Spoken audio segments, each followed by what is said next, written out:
You know, in 1909 was when Southeastern was founded.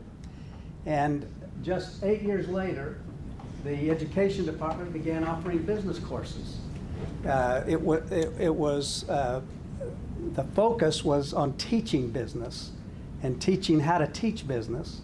And that kind of stuck in our DNA. We are a full-fledged AA CSB School of Business, one of the most prestigious schools of business in the nation. But teaching and education and the classroom is still at the core of who we are, still in our DNA. A few years after that, they started a Department of Business. By 1918, it had its own department chair. It was called the head of the department, a man named Palmer. And then a few years after that, they appointed the first person to hold a doctorate as the chair. Her name was Lenny Ruth Hall. She's famous on this campus. Among other things, Corbin, she was the mentor to a man named John Massey. And John would have so many stories of being mentored by Lenny Ruth Hall. And so that's part of our history. And many years later, of course, John would endow the School of Business at Southeastern, and in the 2000s, the university named the School of Business for John Massey, and he's our patron saint here at the Southeastern School of Business, and I'm a proud product of. And so the mission of First United Bank, of course, is to spend life wisely, and that mission is so closely aligned to the mission of Southeastern Oklahoma State University. So it just makes perfect sense that we've created yet another sponsorship to not only support our university, but the John Massey School of Business through this center. This center will be important not only to Southeastern, but to our immediate Oklahoma regional, Texoma regional community, as it prepares our students to be graduates who can immediately be contributors to society. It'll accelerate their pathway to success through real-world practical experience and put a John Massey School of Business graduate at the top of anyone's list for hiring or promotion. These labs are truly like no other labs at a regional university in our state, and will give our students the tools to succeed in entrepreneurship, marketing, finance, and accounting.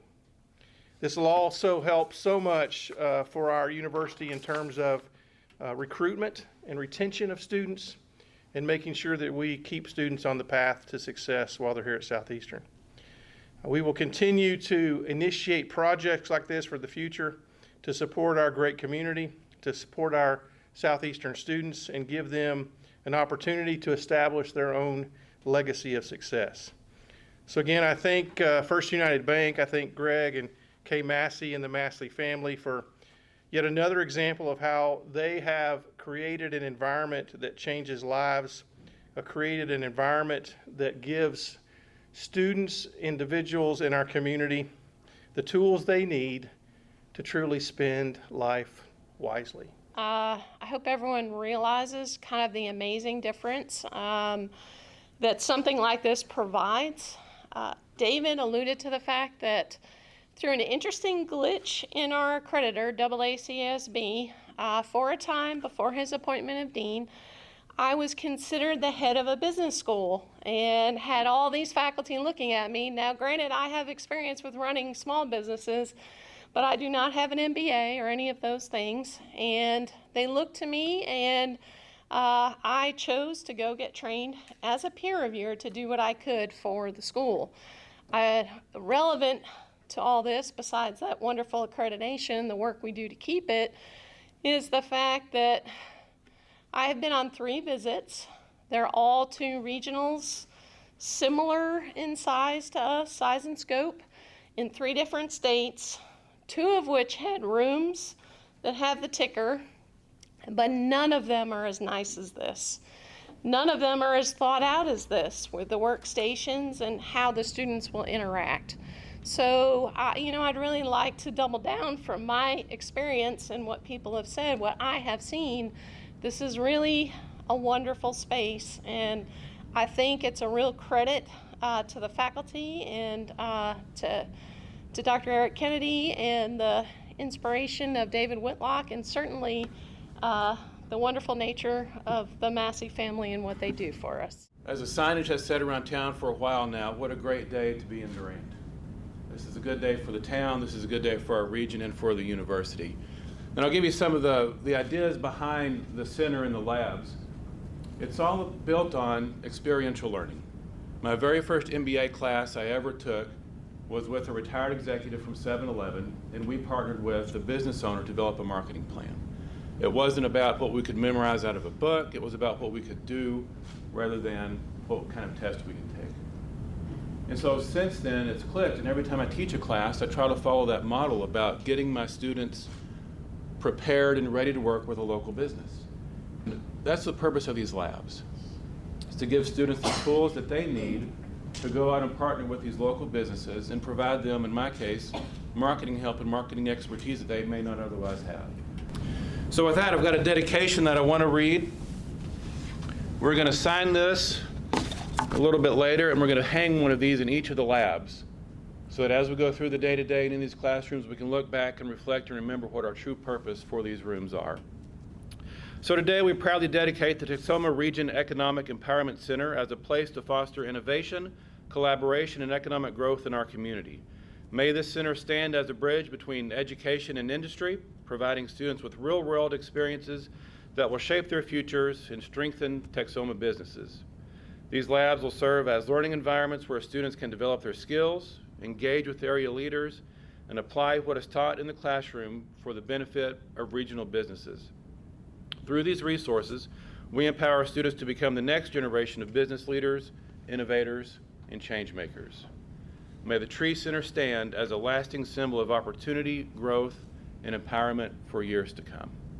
First of all, just what a cool day this is. I started a little bit ago and was downtown Durant and was at Roadhouse. And Roadhouse is back, thank goodness. And for us old Durant folks, it's back to its old self. And Corbin and I was there yesterday, and we were sitting there having lunch, and the guy that cooks there, had cooked there years ago, comes out of the kitchen and comes up and tells Corbin and I, said, he said, I hadn't seen you since your father passed away.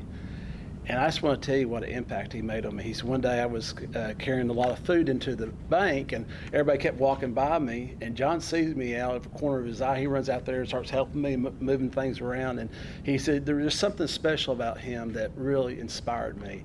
I was walking in a minute ago and saw the display out there, and saw a couple, I don't know if you've seen the quotes on there, but to tell you a couple of stories. But one is, which I love, we had just bought the bank in Sherman, and Dad had just had the stroke, and so we had gone over to Denison to get Lacey Harper to sign the agreement to buy American Bank of Texas. And so we're pulling back into Durant, and we're sitting there at the stop sign, and he had had a stroke. He was still on the Regents. And I said, Dad, have you thought about, have you thought about stepping down from the Regents? It's hard to get, go back and forth to Oklahoma City. You've served on the Regents for a long time, and have you thought about the possibility of stepping down? And he got almost mean looking. He grabbed me by the shirt. He said, son, if it's all right with you, he said, I was born in public service. I'm going to die in public service. And that death of public service for him was really making a difference in the kids' lives that went to the university. He knew what a difference this university did for him, and the amount of passion he had for this university was not only what it did for him, but what it did for our family. And so as I come on campus today, I can't help but to just think about just the look he had in his eyes when he told me that he loved the university, but probably more than anything, he loved the difference that you're making every day to the kids' lives. I am super proud of the thing we call Spend Life Wisely, and over the last maybe 20 years, how it just has just has created its own like momentum, you might say. And we talk a lot about how do we inspire, how do we empower others to spend life wisely, and that's all about how do we actually encourage. If you knew my dad, he was always just walking around, grabbing someone, putting his arm around them, and he was just always encouraging the next person he saw. And so when I see this lab in here, I see encouragement.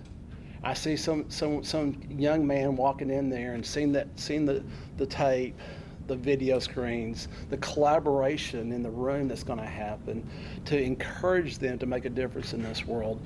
Yesterday I was down in Corpus Christi and going through a huge oil and gas plant. It was interesting talking to the owner of the plant. He said today, Greg, it's really hard to find young people to manage this business because they don't have enough common sense. And I really believe the leaders of tomorrow will come out of regional universities because we actually give the academics to kids that grew up in rural America. See, when you grow up in rural America, you learn how to fix a flat. Now, Corbett doesn't know how to fix a flat, but but most do. But most do. And I really believe our leaders of tomorrow will be coming out of the regional system because of that. And so we as a family care about this university. We want to carry on the legacy that my father created here, and excited about this next step of the way. So thank y'all for being here. I got several folks from the bank here as well, and so thank you guys for all you do. Thank you.